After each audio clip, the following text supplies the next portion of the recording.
Hi, everyone. Welcome and thank you for joining today for the first webinar in our series on coastal flooding and climate change.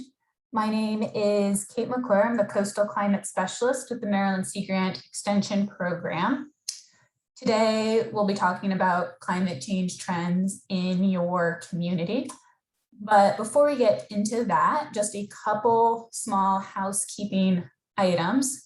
So you'll notice that you have the option of both a Q&A and a chat. I love hearing from audiences. And so if you have any comments or additional resources to share with other participants, go ahead and use the chat for that or to respond to any questions I ask. However, if you have a question that you're looking for a specific answer from me, please put that in the Q&A. It just helps make sure nothing gets lost in the chat. And also, I'll be stopping for questions a few times about halfway through, and then again at the end. During those times, you can also raise your hand and request to be unmuted if you'd prefer to ask a question. That way, I should also mention that this webinar is being recorded. So if you do ask a question, that will be part of the recording. So without further ado, let's go ahead and get started. So as I mentioned, my name is Kate McClure, and I work for the University of Maryland Sea Grant Extension Program as the Coastal Climate Specialist. So I'm based over on the eastern shore of Maryland at the Y Research and Education Center. I'm looking at my slide and I moved the picture and I didn't move the star. So where that star is actually not at all where I'm located. Queenstown, Maryland is pretty much just over the Chesapeake Bay Bridge on the eastern shore. So apologies for that. But in my role as a coastal climate specialist, I work a lot on climate issues related to flooding that coastal communities in Maryland are facing. And that's going to be the focus of the next two webinars in this series. But it's also part of my role to provide some more general climate related education and help folks find the climate related information and resources that they need. So I always like to start talks like this by saying that I certainly do not know everything there is to know about climate and climate change, but if I don't know the answer to anything, I'll probably know who to ask or where to find the answer. So today we'll be talking about, I'm going to start off by giving kind of a really brief overview of climate change, just to make sure we're all on the same page. And then we'll talk about some of the temperature and precipitation trends that we're seeing here in Maryland. And then for the last portion of the webinar, I'm going to be sharing some county-specific, some resources for some real local county-specific climate change information. So I'll actually be walking through how to use some of these resources to access data about what's happening with regards to climate where you live. So that's the plan for the next hour. But before we dive into that, I just wanted to take a minute to try to get to know all of you in the audience just a little bit better. You should have a poll option pop up on your screen. If you wouldn't mind responding to that. I always like to find out where people are located in Maryland later on when we're talking about some of this local information. It helps me be able to pick examples that are the most relevant to all of you. And the question about how long you've lived or worked in Maryland, that's something I'm also always curious about. I am I'm a relative newcomer to Maryland. I've been here for about 3.5 years now. So some of these longer term climate trends, I mean, we know are happening based on the data, but I haven't personally experienced them. I always am interested in what my audience's perspective on that is. So I'm going to leave this poll open for just another few seconds to give you a chance to answer. And yeah, looks like we have people from all of our different regions of Maryland, the most from the DC metro area, which makes sense given the high density of population there. And then also some variety in how long people lived here, some newcomers like myself, and then also some folks who have been here for a few decades. So that's a great mixture. Okay, so whenever I'm talking about climate change, I always like to start off by taking just a minute to talk about what climate is, just to make sure we're all on the same page with regards to what we're talking about today. And I know sometimes it feels kind of obvious, but there can sometimes be some confusion about what weather actually means and what climate is, because these are both terms that can describe atmospheric conditions, things like temperature, humidity, precipitation, and wind. But weather and climate are actually referring to really different time scales, because weather is the atmospheric conditions that you can really see, feel, and measure at a given time and place, whereas climate is the long-term average of weather that happens at a given place for a given season. So if you can take a look at the picture on the background of this slide, you'll see what looks kind of like a desert, but and so if you were to be standing there among all those cactuses, just like think for a minute, like what would you want to be wearing though? So even though it looks like a desert, it's probably pretty dry and doesn't get a lot of rain. Those clouds are looking pretty ominous and like they're about to rain. So based on some of the clues from this picture, we would gather that while the climate of this location is probably somewhere with very low levels of precipitation, it's about to experience potentially some really wet weather. Another way we talk about this is that weather tells you what to wear, what to put on in the morning, what sorts of clothes, but climate tells you what sorts of things you would want to have in your closet. And so based on that definition of climate, it follows that climate change is then long-term, is in years to centuries, change in these meteorological and environmental conditions that alter the average weather patterns due to natural causes, human causes, or both. And so climate can change because of many different factors, both natural and human caused, but climate experts agree that the current warming trend we're seeing is due to human activities producing carbon dioxide and other greenhouse gases over the last 100+ years.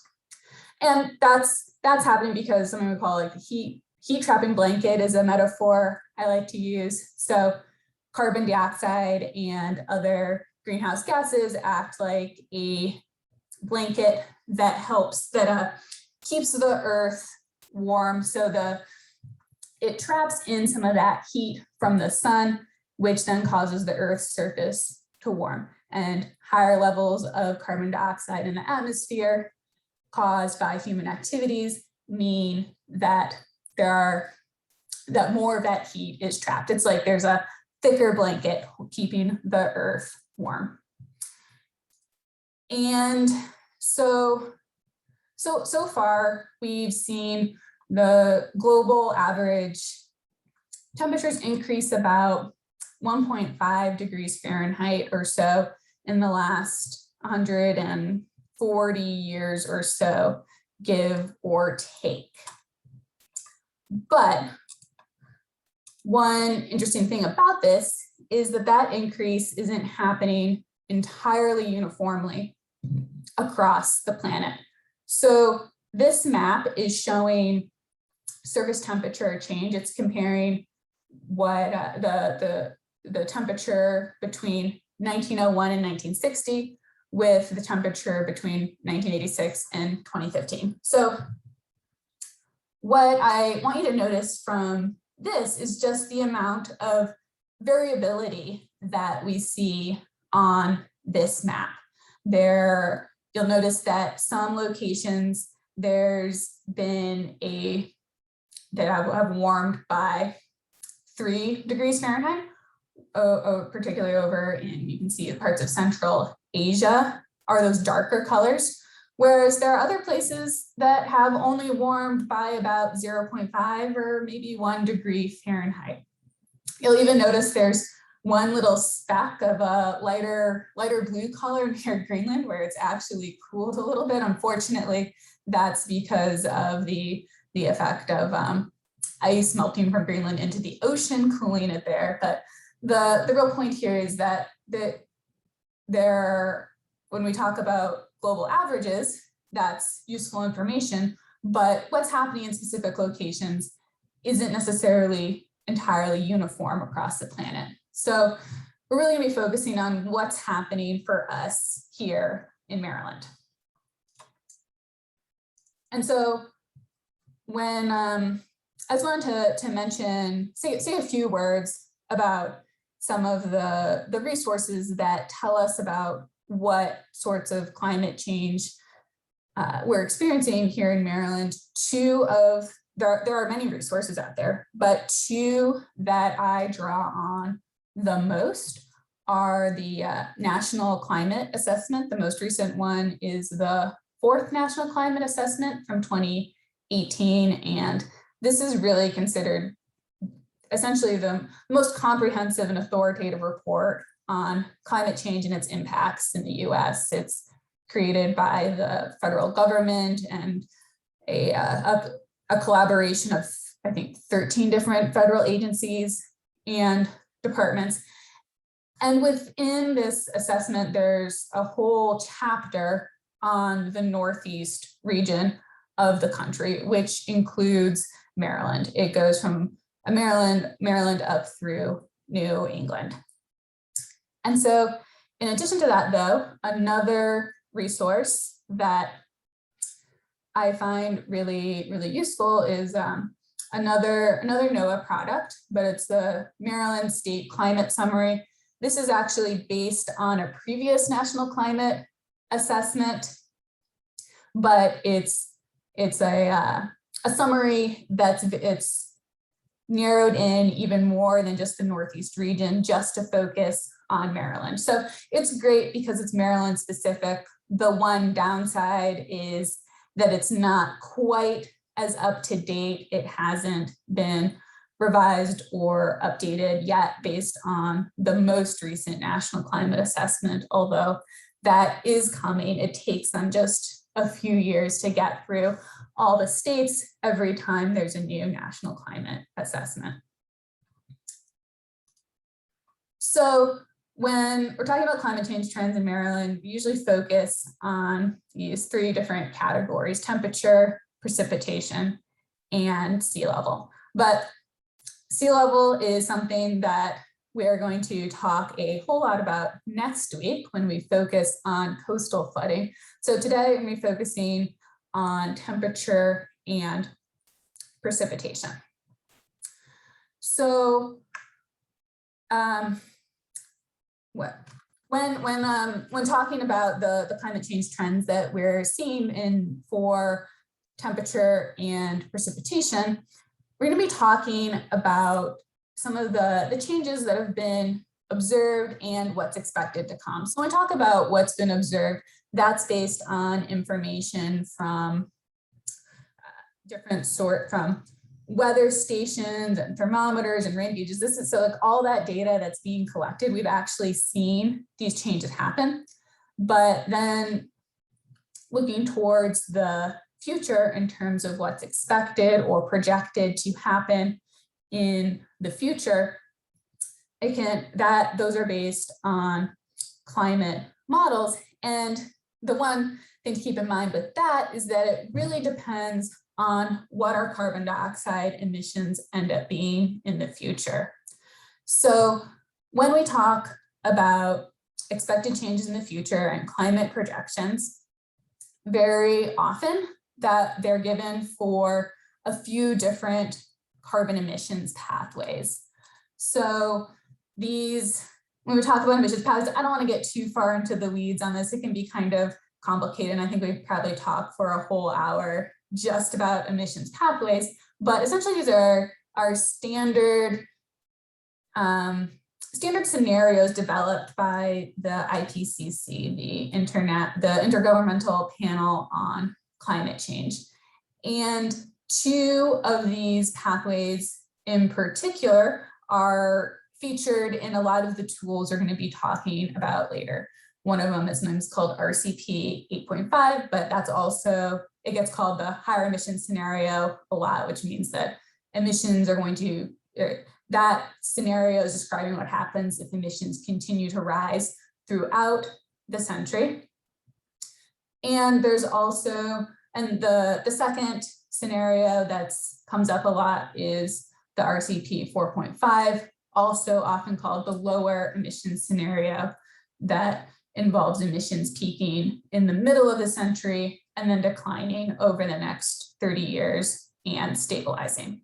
And so this is the significance of this, is that so when we're talking about these future climate in the future, what's expected or projected to happen, and we can have information based on these two scenarios, it can be helpful to be able to compare them and see how future climate conditions might be impacted depending on the decisions that are made with regards to carbon emissions. So with that, I want to go ahead and talk through some of the trends that we're seeing here in Maryland. So first off, with temperature, similar to what we're seeing globally with that overall increase in temperature, we've already observed a similar pattern here in Maryland, with the average temperature we see during a year increasing about 1.5 degrees since the beginning of the century. And then that's a trend that's expected to continue looking out towards the future under both our higher and lower emissions scenario.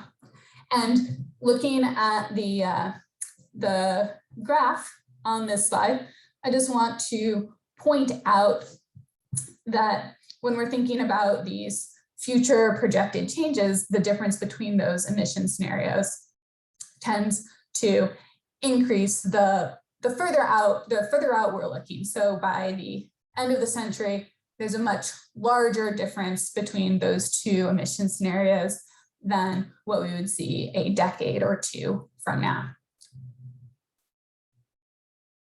So in addition to these overall warmer conditions, we're also seeing more extreme hot weather.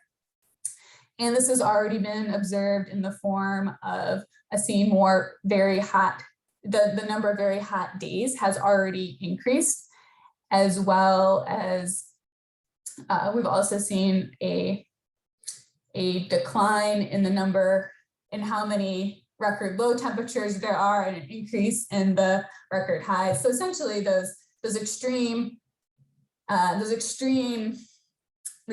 hot conditions are becoming more pronounced as another effect of this climate change.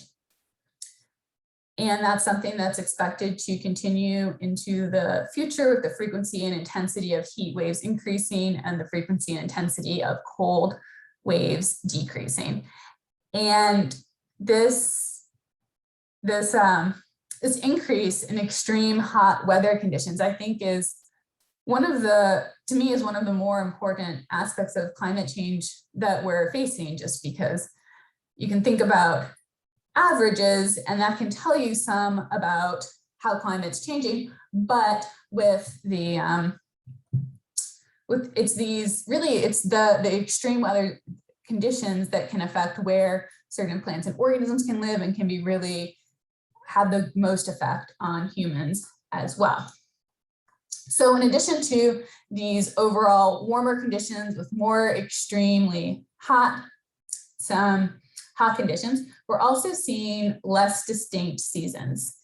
And that's an effect of the winters becoming milder and also spring happening earlier. And one result of that is that the growing season is lengthening in Maryland. That's something that's already been observed, and it's also projected to continue occurring in the future. So just a couple notes. I always like to share just a couple examples of why these are things we might want to care about, and it's going to just like give a taste of some of the impacts of these changes that we're seeing. And one of the effects of particularly the increase in gotta make sure I say this one right, that the coldest conditions are becoming warmer, that is really affecting where different plants are able to live latitudinally in the United States. And so we're starting to see these range shifts in plants. It's already been observed a bit, and that's also expected to happen in the future. That's one sort of impact of climate change. And then thinking back to those extreme temperatures again, I always like to remind everyone that I feel like sometimes it can be easy to get wrapped up in looking at graphs and thinking about numbers, but these can have like really, really real consequences for people. And in addition to that, what the climate overall is doing is really impactful, but there's also this piece of human decisions, and in particular land use, sometimes compounding those effects. And this is something we see particularly, it's something called the urban heat island effect. You'll notice these maps are of Baltimore showing where land is developed, and on the left-hand side, and then on the right-hand side, showing the air temperature during a heat wave. And you'll notice there's a real correlation between those two. So what that means is that these development patterns that humans chose in this region can be making the effects of this heat wave even more dramatic than it would be otherwise. So with that, I'm going to move on and talk a bit about precipitation trends now. So precipitation trends are a little bit more complicated or interesting, you could say, than temperature, just because there are a number of factors that really affect what sort of precipitation you get in a certain area. But there's a general trend that because of the warmer conditions we're having now, that causes warmer ocean water and more evaporation to happen. That means that there's then more moisture in the air that can then become precipitation over the land. And so this is something that's already been observed. There's been about a 5% increase in the annual average precipitation in Maryland over the last century, and that's expected to continue in the future. One interesting thing about this increase in precipitation is that it's not happening, there's a seasonal component to it in terms of what we've already observed. There's been the greatest increase in the fall, but looking towards the future, actually expecting to see the greatest increase in precipitation during the winter and spring. So in addition to these just overall wetter conditions, these, 5–10% increases in average annual precipitation, we're also seeing more frequent and intense heavy precipitation events. And we've already seen that heavy precipitation events have become more intense.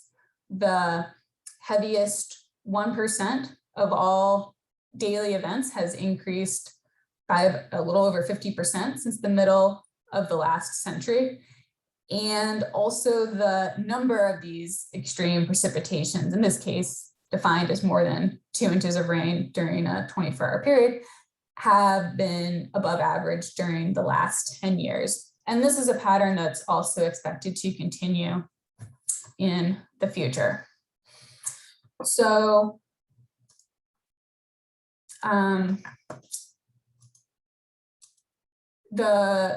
these extreme precipitation events can have really incredibly dramatic impacts, which I am sure you all are plenty aware of. It has been all over the news recently. Flooding impacts, can be a threat to human life and safety, also impeding transportation, damaging property and roads and infrastructure. It can be damaging to water quality, loss of crops.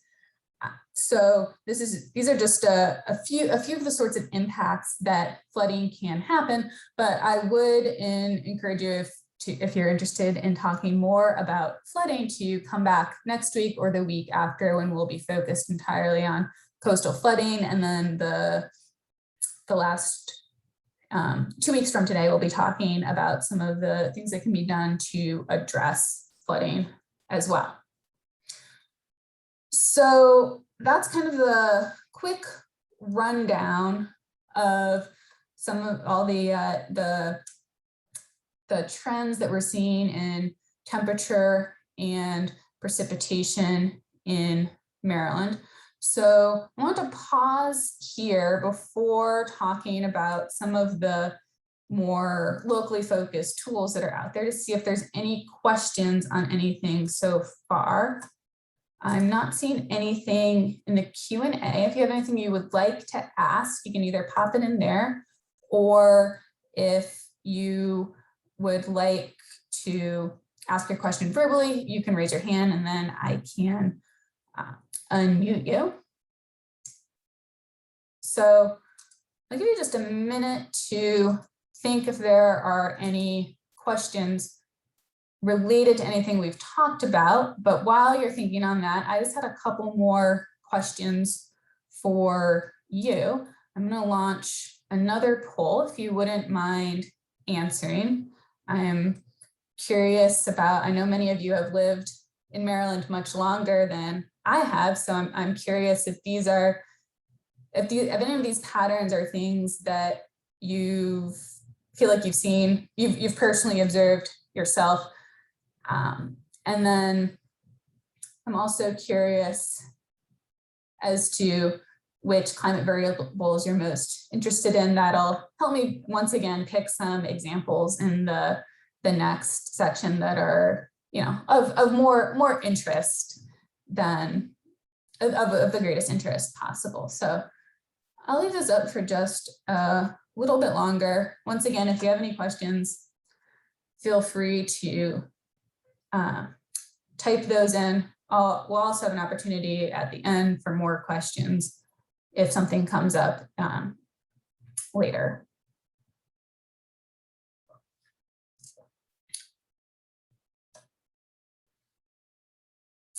Okay, it looks like, oh, we just got one more chance. Okay, I'm gonna give it about 4 more seconds and then I'll end the poll.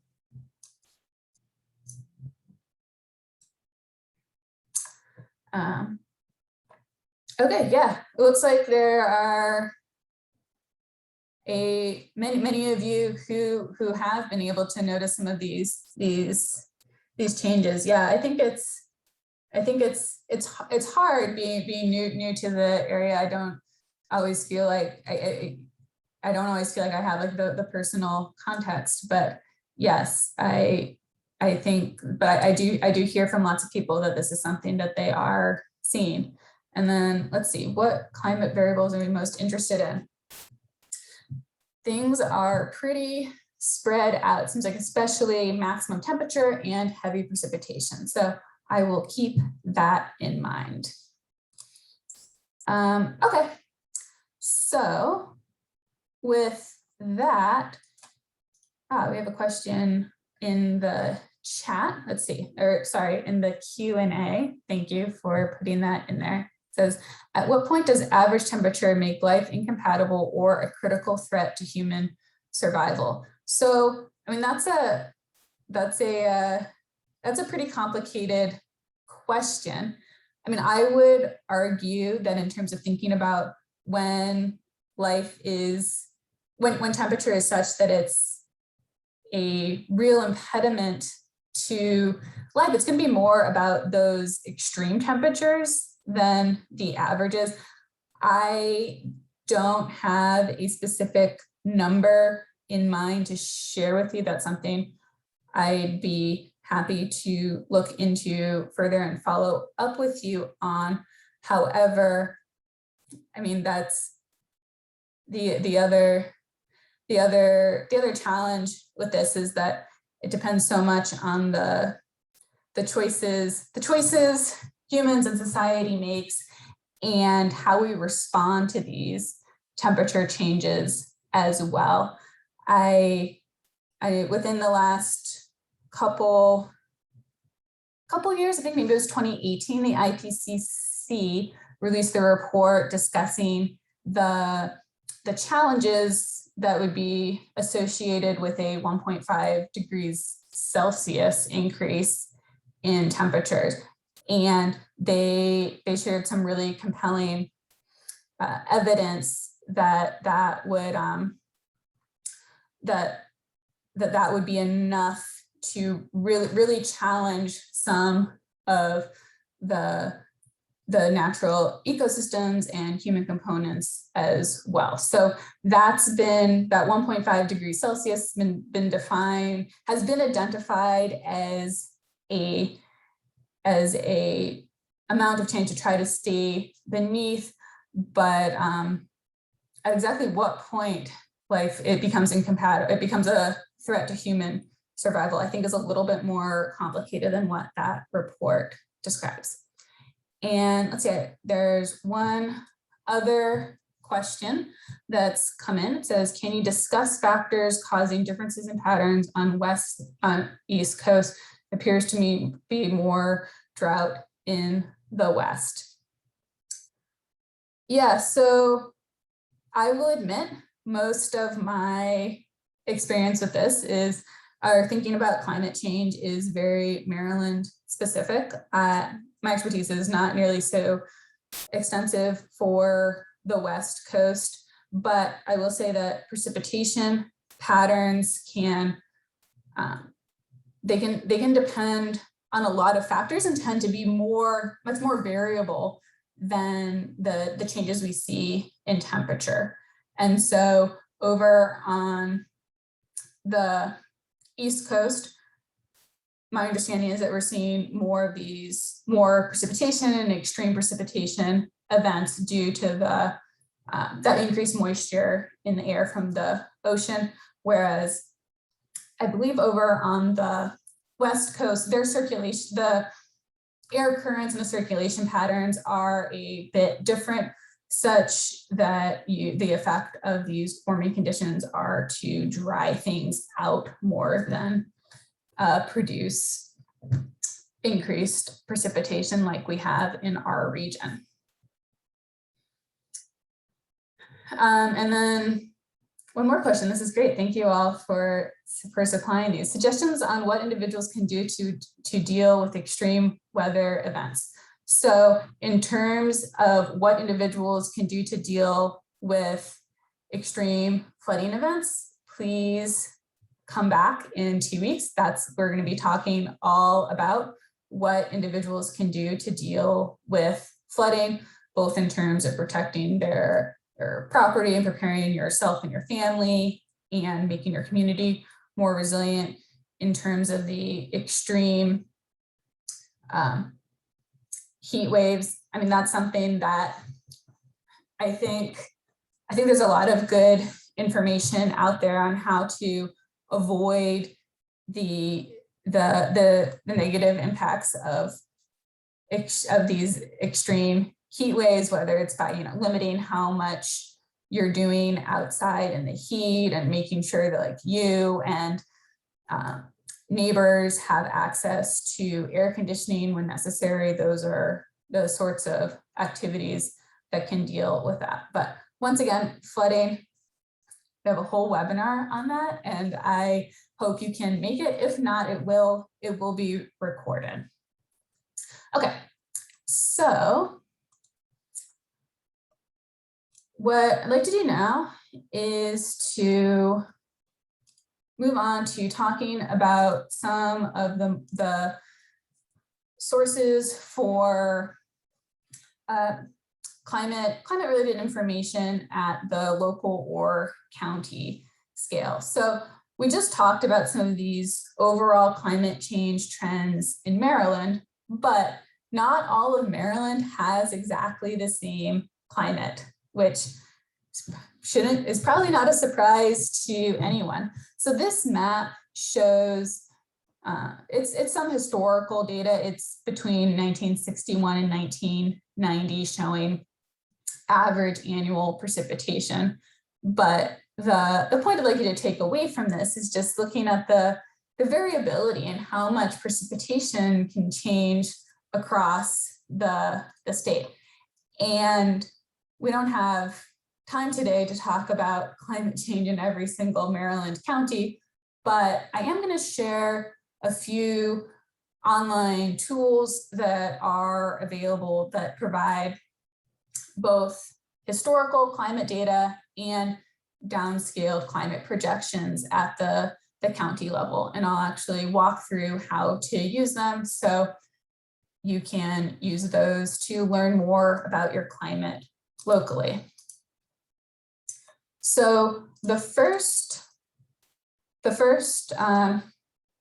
data source or tool I'd like to talk about is called the NOAA Climate Explorer. I'm going to pull up on my screen, and I'm going to kind of like walk through a demo of how to use it, but I'll also put the link in the chat if you'd like to follow along at home on your own device. I also know that depending on what sort of device you're on, sometimes it can be a little bit tricky to see everything that's through a screen share. Sometimes it can end up being a little bit small. So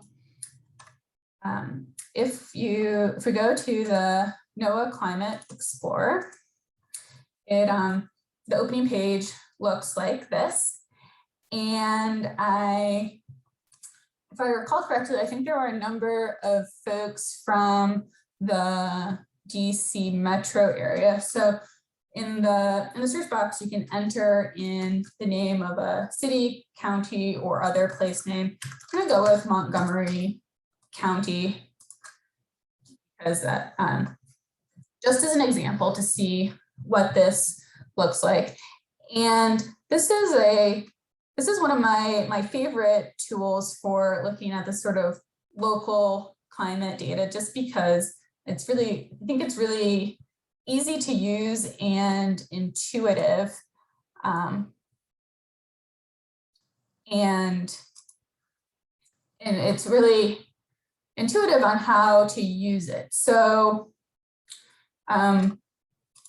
sorry, I'll go back for a minute. So there are a few different features that can be used here. You can look at climate maps, climate graphs, and then some different historical graphs. What I'd like to show you though is these climate graphs. So this is something that there are a whole variety of indicators that you can select. There's a drop-down list where you can choose to look at a graph of either there's a whole bunch of different variables related to temperature as well as precipitation, and then some other features as well, including like growing degree days and cooling degree days. So just as an example, I'm going to select the, let's do days with a maximum temperature over 90 degrees Fahrenheit. So that's a pretty hot day. And so this is showing data here for Montgomery County. And there are a few different ways you can interact with this graph. The gray portion over on the left is showing it's the modeled history. But if we click this button down here, we can add in the observations that have actually been made looking at the historical observations. This is showing us what has actually happened. And then over towards the right-hand side of the screen, the red and the blue bands are showing what's been modeled for the future for both the lower and higher emissions scenario. And those are things that you can either select or deselect should you wish to focus on one or the other. You can leave them both in to compare the two as well. And just a few other notes, you can also, there are other ways you can interact with it. Also, you can crop in certain areas if you're only interested in looking at certain time points. It's also downloadable if you would like to save it for later rather than having it be interactive. So if you're looking for a visualization of many different climate variables in your county, this is the place where I would suggest starting. I think it has a lot of potentially really useful information. And I'm going to go back for a minute. And so in addition to these graphs, just one other feature I wanted to show you are these maps that are also available. And they don't, you can zoom in a bit. It is showing you these climate changes from a little bit more of a state or regional perspective. It's not as focused on the county, but once again, there are a number of different climate variables that you can select. So here, just to change it up, let's do one for precipitation. So days with more than 1 inch of precipitation. And there are a few ways that you can interact with this graph. The slider is kind of fun. So right now it's comparing the historical conditions with the higher emissions scenario in the future. But these are both things that can be adjusted if you'd rather compare lower and higher emissions scenarios. For example, you can also adjust the time points if instead of looking at the end of the century, you're interested in looking at what's happening in the middle of the century instead. And once again, these are downloadable. You can download both sides of the map, so you can have those as well. So those are two of my favorite features for looking at that are available for looking at climate change information at the county level. I do know it can be kind of a lot. I think that's one of the biggest challenges with thinking about climate change and climate data is that sometimes there's just so much information out there. Knowing what you really, being able to find what you actually need can be challenging. So at the end of the webinar today, I will be sharing all of my contact information, and I would encourage you to follow up with me if you do have additional questions or are looking for some specific sort of climate related information for your county and aren't sure where to start or what to do once you get to one of these sites. So I'm gonna go back to the presentation for a minute. The next, one other sort of similar tool I wanted to share is another NOAA tool. This is, once again, I'll put the link in the chat for you. This is another NOAA tool. It has many of the same features as the one we just looked at, but there are some additional options available as well. So this is what this page looks like. These are all climate data tools that are developed for the Mid-Atlantic region. There are a number of ones for precipitation, as well as temperature and hurricanes. As I mentioned, there is some overlap between this and the ones we just looked at, but if you aren't finding exactly what you're looking for with the NOAA Climate Explorer, this is another place that might be able to help. I think they aren't quite as easy and intuitive to use. I'll show you one example. So this is looking at changes in future seasonal total precipitation that each tool has its own page. And so once you're on it, it is interactive. Once again, you can change the time period to whichever option you're interested in. The future emission scenarios can be adjusted between medium and high, once again. And this, right now it's showing the entire watershed, but you can filter it by state or county. So if you would like to produce a map of, let's see, we already did Montgomery County, I'll pick a different one. Let's say Dorchester, you can do that. And it takes it just a second, hopefully not too long. There we go.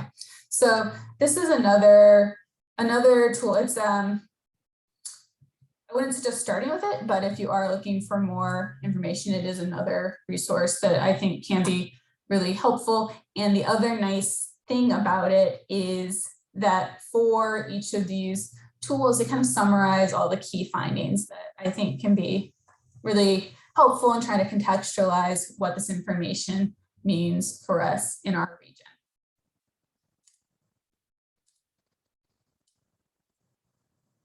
So those two tools are really focused on thinking about the actual, how the numbers and the graphs of how climate is changing in Maryland. But the reason we're usually, that's great and that's important, but the reason we're usually interested in that is because we want to actually do something about climate change, whether that's through mitigation activities to reduce carbon emissions and how much the climate is changing, or adaptation activities to reduce the impacts of these climate changes. And so when we're thinking about what to do about climate change, I always really like to encourage people to try to think beyond just individual actions and start considering some of the potential community level solutions. And so kind of like the classic example of this is an individual action to address climate change might be riding your bike to work, but a community level solution could be helping advocate for a bike trail in your community that allows lots of people to bike safely. And so the reason I'm bringing this up now is because when you're considering these community level solutions, people in that community are obviously a huge part of the equation. And I'm sure you all know your neighbors and your colleagues at work and your family and friends, but there's also some that we can learn from work done by social scientists. And so this last tool that I want to share with you for some county-specific information is really focused on the people aspect. So I will stick this link in the chat for you once again. And so this website is, hang on, let me pull it up. So this website shows maps that show the results of surveys that have been done looking at the perceptions that Americans have about climate change. And so this is something like the survey is done about every year, give or take a little bit. So they can actually see how perceptions of climate change have changed through time. And there are a whole suite of questions related to beliefs around climate change, risk perceptions, policy support, and behaviors. And so for each of these, you can select a question of interest and then focus in on, look at the results for a specific state and then county. So what county have we not done? Let's just do, how about Talbot County? So right now, this map is showing the percentage of adults who think global warming is happening in each of these counties in Maryland. And if we scroll down, it also provides information, the results of the survey in the form of a bar graph for all the other questions that were asked in the survey with regards to how worried people are about climate change, what sorts of policies they might support, and how much they are discussing climate change on a daily basis or learning about it in the media. And so I wanted to share this tool in particular, just because I think that talking about all these climate change impacts can be a little bit overwhelming and depressing, but I always take some solace in looking at these survey results that sometimes it feels like no one cares about climate change or is concerned about it, but the evidence from this social science research says otherwise. I mean, most people in Maryland are concerned about climate change and want to do something about it, which is great, because that's what we need in order to make the sorts of changes that we need to. So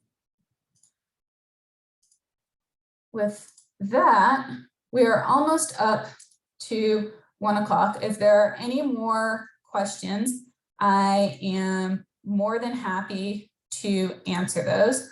Before you go, I have one last request for all of you. As an extension educator, it's really important for us to get feedback from our audiences so that we're able to improve as presenters and educators. So I'm going to share in the chat one last link. This is to a very, very quick survey on the effectiveness of the teaching today. It's only, I think, 6 multiple choice questions. It should only take you about 2 minutes, but that sort of feedback is really valuable to me to be able to understand what works and doesn't work for my audience and be able to improve in the future. So if there are any questions, I'm happy to answer those. Also, just as a reminder, we have 2 more webinars scheduled later in September. Next week is going to be all about coastal flooding. And then the following week is going to be once again focused on flooding, but really addressing some of the actions that individuals and communities can take to address those flooding issues. So if you are interested in those, I apologize for the inconvenience, but you do have to register for each one separately.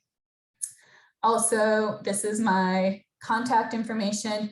If you have any questions in the future, I am more than happy to answer those.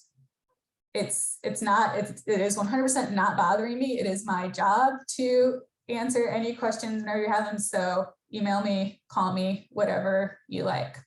So I see that there are a couple more questions in the Q&A. Will the recorded webinar be available online? Yes, I will be posting this. It might take a week or so to get everything set up for that, but eventually it will be available on the extension website listed there. And see, I see there's another question that says, is the heat island effect largely responsible for the increase in night temps compared to day temperatures? It is, I am not 100% sure of the answer. I know it is a contributing factor, so that when you have a lot of that heat island effect, where you have lots of development, and especially like asphalt and things that like hold in heat that is then released during the night, that is contributing to it. In terms of being largely responsible, in terms of whether that is causing it more than anything else, I am not positive of the answer to that, John, but I will look into that and I will follow up with you. That's an interesting question. So if there are any other questions, we have a couple more minutes. I'm also happy to stick around, but otherwise I just wanted to thank you all for being here today. I appreciate your attention. I know that we're probably all tired of doing things virtually and having webinars, but it's where we still are to a certain extent, and I appreciate you all being here today and being part of this.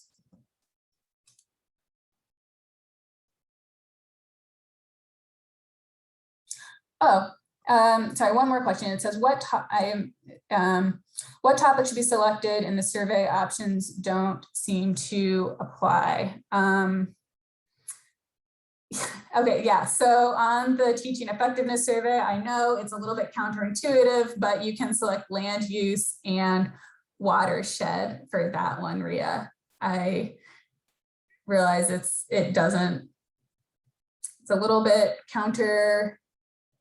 You're right, it's not entirely straightforward, but that's how I get classified within the kind of extension world. I should have mentioned that, thank you.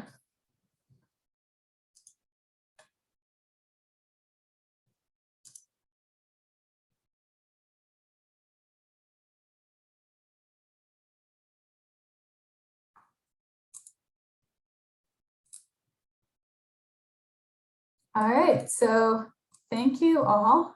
With that, if you have any follow-up questions, you know how to reach me, and enjoy the rest of your Thursday. And I hope to see you next week. Bye, everyone.